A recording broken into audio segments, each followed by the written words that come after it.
Beautiful Hindi कहानी में आपका स्वागत है। आज की कहानी है मनीषा और उसका बॉयफ्रेंड। मनीषा मेरी बहुत अच्छी दोस्त थी। हम शुरू से ही एक ही स्कूल में पढ़ते आए थे। मनीषा के पिता की आर्थिक स्थिति अच्छी नहीं थी, इसलिए मनीषा ने बीए करने के बाद एक सिलाई सेंटर पर काम करना शुरू कर दिया और मैंने बीए करने के बाद एमए किया और उसके बाद बीएड की डिग्री और काफ़ी मेहनत के बाद मुझे सरकारी स्कूल में नौकरी मिल गई और मैं एक टीचर बन गई, जबकि मनीषा सिलाई कढ़ाई में माहिर हो गई। इसी दौरान ना जाने कैसे मनीषा की मुलाकात विनय नाम के लड़के से हो गई। एक दिन मनीषा मेरे पास आई और मुझसे कहने लगी, रोशनी तुम मेरी सबसे अच्छी दोस्त हो, इसलिए मैं चाहती हूँ कि तुम एक बार विनय से मिल लो, वो बहुत अच्छा लड़का है। उसके काफ़ी इसरार के बाद मैं विनय से मिलने गई।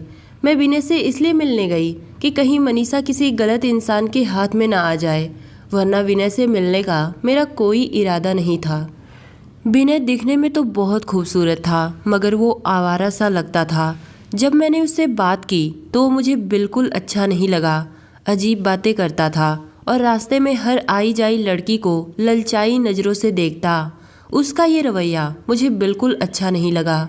उससे मिलने के बाद जब हम घर आए तो मैंने मनीषा से कहा, क्या तुम इसी इंसान की बात करती थी? मनीषा ने कहा, हाँ। क्या तुम्हें विनय अच्छा नहीं लगा?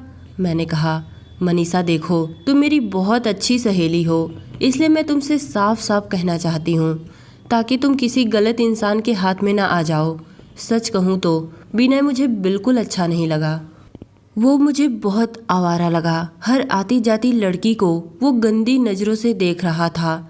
मनीषा को मेरी बातें बुरी लगी क्योंकि वो उसके प्यार में पागल जो थी। उसने कहा, नहीं रोशनी, विनय बिल्कुल ऐसा नहीं है, वो बहुत अच्छा है और मुझसे बेहद प्यार भी करता है। मेरी बातों से मनीषा गुस्सा होकर अपने घर चली गई, लेकिन मेरे दिमाग में एक डर सा बन गया कि कहीं मेरी सहेली जल्दबाजी में आकर कोई गलत कदम न उठा ले। एक दिन वो मेरे घर आई और मुझसे कहने लगी, रोशनी मुझे तुमसे बहुत ज़रूरी बात करनी है। उस वक्त मैं कुछ पढ़ रही थी। उसकी बातें सुनकर मैंने अपनी किताबों को एक जगह पर रख दिया और कहा, बताओ क्या बात है। उसने कहा, मेरे घर वाले मेरी शादी किसी दूसरी जगह पर तय कर दिए हैं, पर मैं वहाँ शादी नहीं करना चाहती, क्योंकि तुम्हें तो पता है कि मैं किसी और को पसंद करती हूँ और उसी से शादी करना चाहती हूँ। मैंने कहा, मनीषा क्या तुम पागल हो गई हो? ये दुनिया बहुत जालिम है। तुम सीधी सादी लड़की हो और विनय को ज़्यादा जानती भी नहीं हो। मैं तो तुमसे यही कहूँगी कि तुम्हारे घर वाले तुम्हारे लिए जो फैसला करें उसे तुम हंसी खुशी मान लो, इसी में भलाई है। विनय की बातों में मत आओ। उसे देखकर ऐसा लगता है कि वो तुम्हें धोखा दे रहा है। मेरे समझाने पर फिर एक बार मनीषा मुझसे नाराज होकर अपने घर चली गई। कुछ दिन यूं ही गुजरने के बाद एक दिन मुझे पता चला कि मनीषा की शादी हो रही है और वो भी उसके माँ बाप की मर्जी के मुताबिक। ये सुनकर मैं बहुत खुश हुई कि शुक्र है, किसी तरह तो मेरी सहेली को अकल आई और उसने अपने घर वालों की बात मान ली। अभी मैं यही सब सोच रही थी, तभी मेरे घर के दरवाजे पर दस्तक हुई। दरवाज़ा खोला तो सामने मनीषा खड़ी थी। उसे देखकर लगा कि वो बहुत परेशान है। मैंने कहा, अंदर आओ मनीषा, क्या बात है, सब ठीक तो है? उसने कहा, रोशनी मैंने एक फ़ैसला किया है। अगर तुम मेरी सबसे अच्छी दोस्त हो तो तुम्हें मेरा साथ देना होगा।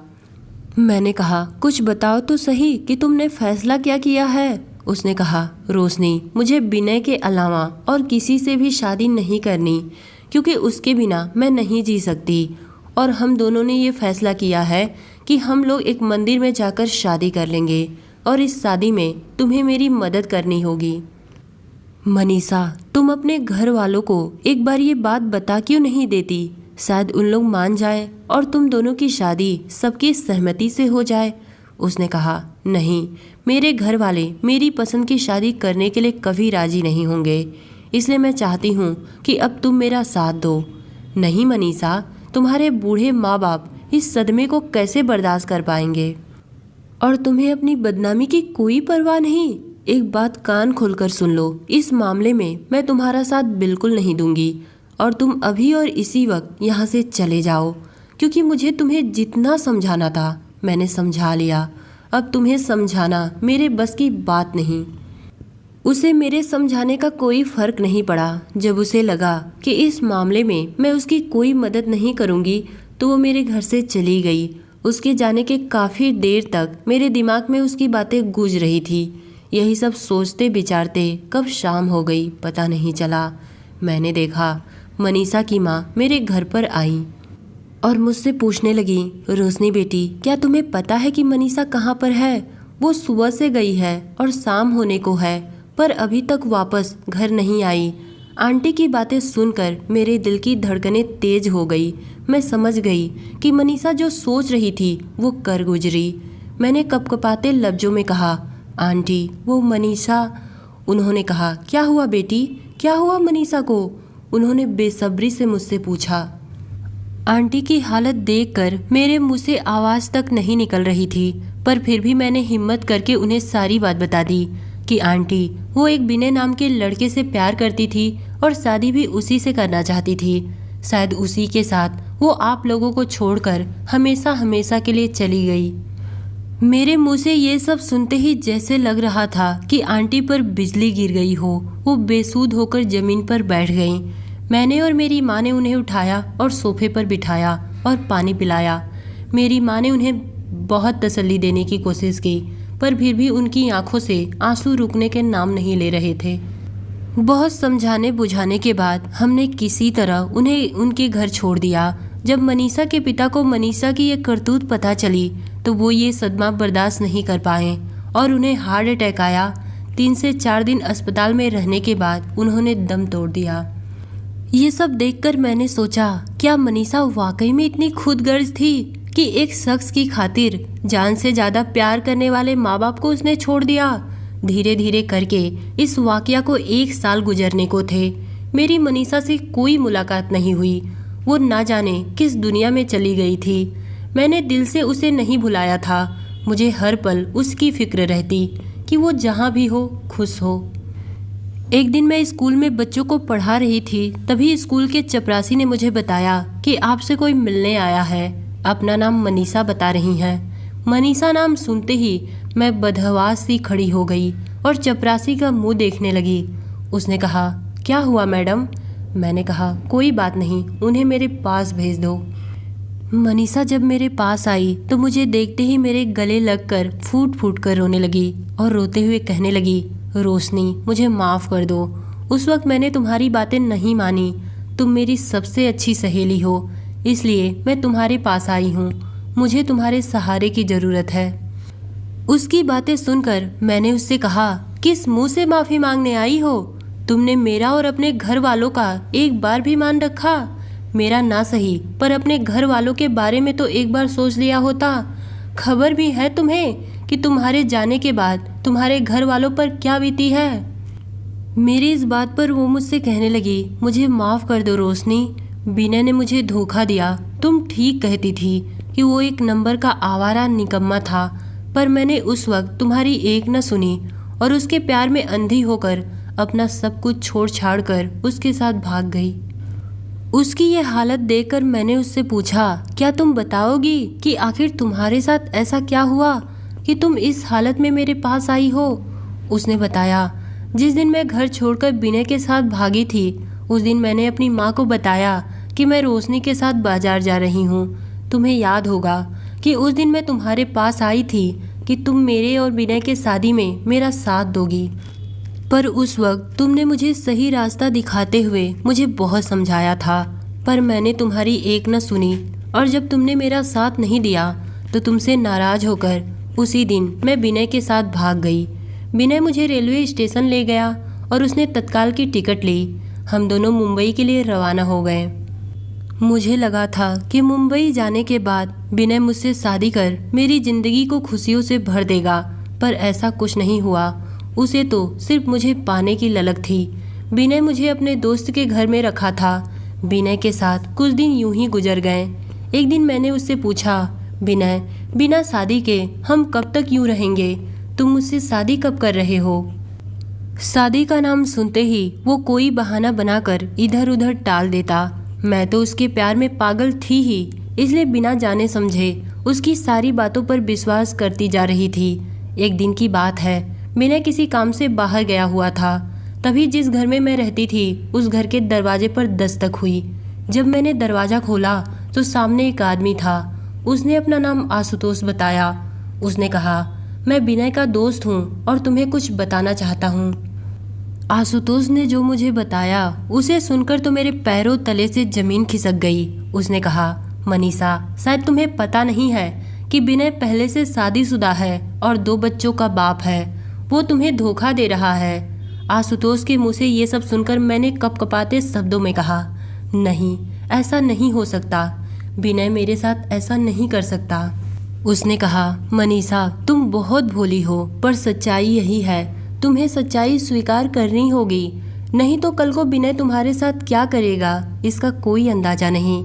जब मुझे तुम्हारे बारे में पता चला तो मैंने विनय को बहुत समझाया कि तुम एक भोली भाली लड़की के साथ बहुत गलत कर रहे हो, पर मेरे समझाने का विनय पर कोई असर नहीं हुआ। पर मुझे तुम्हारे बारे में बुरा लगा, इसलिए मैं तुम्हें सच्चाई बताने आ गया हूँ। अच्छा, ये मेरा कार्ड लो। अगर तुम्हें मेरी मदद की ज़रूरत होगी तो इस नंबर पर फ़ोन करना। ध्यान रखना, विनय को मेरे बारे में बिल्कुल मत बताना कि मैं यहाँ पर आया था। आशुतोष ये सब कहने के बाद चला गया, पर मैं वहीं खड़ी की खड़ी पत्थर सी बन गई कि ये मेरे साथ क्या हो गया। जिस इंसान को मैंने खुद से ज़्यादा प्यार किया, आज उसने मेरे साथ इतना बड़ा धोखा किया। उस रात विनय जब घर पर आया तो मैंने आजमाने के लिए उससे फिर एक बार पूछा, विनय, तुम मुझसे शादी कब कर रहे हो? मेरी बातों पर फिर उसने कोई बहाना बनाकर टाल दिया। अब मैं विनय की चाल को समझ गई थी और उसकी इस तरह की बातें सुनते सुनते बोर हो गई थी। मेरा गुस्सा 7वें आसमान पर था। मैंने उससे कहा, हाँ, मुझे पता है कि तुम मुझसे शादी क्यों नहीं करोगे, क्योंकि तुम पहले से शादीशुदा हो। मेरी बातें सुनकर वो सातिराना अंदाज में हंसते हुए बोला, अच्छा, तो तुम्हें सच्चाई पता ही चल गई। खैर, कोई बात नहीं, आज नहीं तो कल पता चलनी ही थी। चलो, अच्छा हुआ कि पता चल गई। हाँ, ये सच है कि मैं पहले से शादीशुदा हूँ, पर ये बात तुम्हें कैसे पता चली? किसने बताया? मैंने विनय को आशुतोष के बारे में कुछ भी नहीं बताया। मैंने कहा, बस वैसे ही। जब मैं शादी करने को बोलती हूँ तो तुम कोई न कोई बहाना बनाकर टाल देते हो, तो मुझे शक नहीं होगा कि तुम ऐसा क्यों कर रहे हो? मेरे इतना कहते ही उसने अपने बात करने का तरीका फिर से बदल लिया। उसने कहा, ऐसा नहीं है मेरी जान, मैंने तो तुमसे मजाक किया था। मैं तुमसे शादी करना चाहता हूँ, पर मेरी कोई मजबूरी है जो मैं तुम्हें अभी नहीं बता सकता। पर अब मुझे विनय की बातों में नहीं आना था। किसी तरह वो रात गुजरी और अगले दिन विनय जब बाहर गया तो मैंने तुरंत आशुतोष के पास फ़ोन किया और कहा, आशुतोष, अब तुम ही मुझे इस दलदल से बाहर निकाल सकते हो। मेरी मदद करो। मैं अपने माँ बाप के घर जाना चाहती हूँ। मेरी टिकट करवाओ और मुझे मेरे घर भेज दो। वाकई में आशुतोष बहुत अच्छा इंसान था। मेरे इतना कहते ही वो मेरे पास आया और मुझे रेलवे स्टेशन ले गया और तत्काल की टिकट ली और मुझे मेरे गांव भेज दिया। पर ट्रेन में बैठने से पहले मैंने आशुतोष से पूछा, आशुतोष जी, क्या आप शादीशुदा हैं? आशुतोष ने कहा, नहीं। मैंने कहा, आपको बुरा न लगे तो मैं आपसे एक बात कहूँ? उसने कहा, क्या? मैं आपसे शादी करना चाहती हूँ। मेरी बात पर आशुतोष ने कहा, मनीषा जी, आपने तो मेरे दिल की बात कह दी। मैं तो कब से इस बारे में सोच रहा था, पर कह इसलिए नहीं रहा था कि शायद ये सब आपको बुरा न लगे। पर मनीषा, पहले तुम अपने घर जाओ। जब तुम्हारे घर वाले तुम्हें माफ़ कर देंगे, उसके बाद तुम अपने घर वालों को मेरे बारे में बताना। अगर वो लोग राजी होंगे तो हम दोनों शादी कर लेंगे। ये बात कह के आशुतोष ने मेरा दिल जीत लिया था। पर रोशनी, अब मुझे अपने घर जाने में डर लग रहा था, इसलिए मैं तुम्हारे पास आ गई। अब तुम मेरी मदद करो कि मैं अपनी माँ से कैसे मिलूं और वो मुझे माफ़ कर दें। मनीषा की कहानी सुनकर मेरी आंखों में आंसू आ गए। चाहे जैसी भी थी तो मेरी बचपन की सहेली। उस दिन मैं उसे अपने घर पर ले गई। अगले दिन मैं और मनीषा उसके घर गए तो देखा आंटी सोफे पर बैठी हुई थीं। अपनी माँ को देखते ही मनीषा उनके पैर पर गिरकर माफ़ी मांगने लगी। मैंने भी आंटी को बहुत समझाया कि आंटी, गलती इंसान से ही होती है, आप इसे माफ़ कर दें। माँ तो माँ होती है, आंटी का दिल पिघल गया। दोनों माँ बेटी एक दूसरे के गले लगकर खूब रोए। कुछ दिन गुजरने के बाद मैंने और मनीषा ने आंटी को आशुतोष के बारे में बताया। आंटी को भी आशुतोष पसंद आ गया। कुछ दिन बाद आशुतोष और मनीषा की शादी हो गई। मनीषा के साथ जो कुछ भी हुआ उसी की वजह से हुआ, क्योंकि उसने गलत इंसान को चुन लिया था और बिना जाने समझे ज़रूरत से ज़्यादा उस पर विश्वास करने लगी थी। जो लड़कियां अपने माँ बाप को छोड़कर किसी लड़के के साथ भाग जाती हैं, ज़्यादातर उनके साथ यही होता है। पर आशुतोष जैसे जीवन साथी को पाकर मनीषा का जीवन धन्य हो गया। तो दोस्तों, ये कहानी आपको कैसी लगी कमेंट में बताइएगा।